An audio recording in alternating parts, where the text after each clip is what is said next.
Hey guys, welcome back to a new video. I'm Stephanie West. I'm a licensed counselor here in the state of Michigan, and I am owner and operator of In Progress Counseling.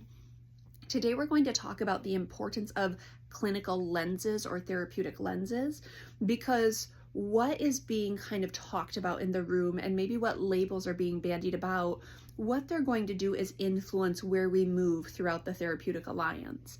And so this was reinforced again to me the other day. I have a client come in and there's clearly generalized anxiety and there's clearly some OCD behaviors that they want to work on disrupting. But in the first session, we talk more about kind of how things are right now. As we get into the second session, a different story starts to evolve.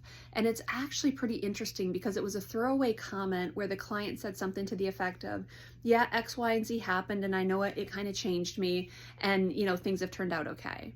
And so my job is to be kind of the curious investigator and play a little bit of detective work. And I say, they say this thing happened, it was a big deal, but it's turned out for the good. And they're sitting in my room with generalized anxiety and OCD behaviors, and so possibly that's something we need to explore. So I press the pause button and I invite the client, hey, can you tell me more about what you meant by this piece changed my life? And so they start to develop a narrative when they were in their teen years that was really actually quite horrific. And what I mean by that is trauma is a total overwhelm of our capacity to deal with something. And this was a young person who lost their ability to deal with things because there was kind of a precipitating event. There was ostracization by peers. There were, adults in the story that kind of looked the other way or kind of engaged in some putting things under the rug and pretending it didn't happen. And I have a client in front of me whose life ruptured in a profound way, and they were alone in that process. That's not where any teenager's supposed to be. They're not supposed to be in a context where they have to navigate the world alone and they feel betrayed and they feel rejected and they feel overlooked and no one's walking with them.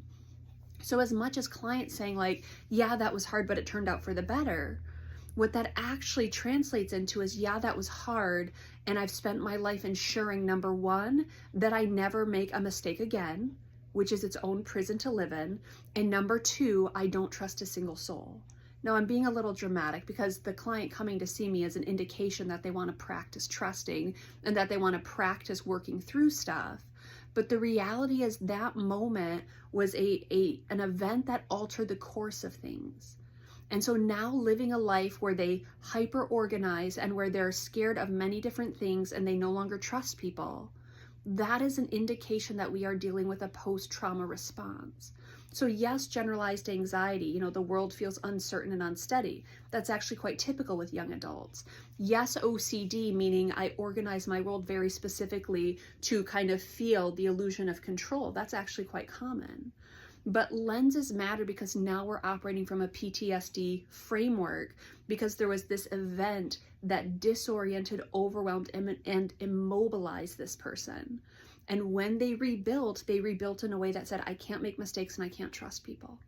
And so that's a totally different lens and a totally different framework that we're going to operate out of. That's the beauty of story. As we dive into stories, and even when people say like, hey, this happened and it changed me, but I'm okay. It's like, but wait, let's investigate that. Because I do think you're okay. I think you're here and I think you're a fully functioning adult and I think things are going well in your life. And I think you're debilitated by anxiety. And I think you don't let people near you. And I believe that there are some things that are disallowing you from fully engaging life around you. And because that's true, you can both be okay and be functioning now and have some pieces that we might be able to walk through together and invite in some actual healing. When trauma happens, it is a blunt force impact that overwhelms us. And then what happens typically is we stay stuck there emotionally and kind of in that kind of state of freeze until something allows us to start to move through it. And so as much as this client is so capable, they also have pieces of their story that are stuck at that teen event. And now they're asking for help to navigate that and walk through that. And in doing that, we get to honor their story. We get to bring resolution to some of those pieces that are really tough. We get to grieve. We get to mourn stuff together. We get to skill build. But it's that interesting piece where we'll say, hey, yeah, that changed my life, but I'm okay. maybe, or maybe there's residual things to deal with. And that's our invitation today to consider, might there be things in your story that have left an imprint, an indelible mark, or maybe even flat out adaptations that are not for your good, they're not healthy, they're not helpful.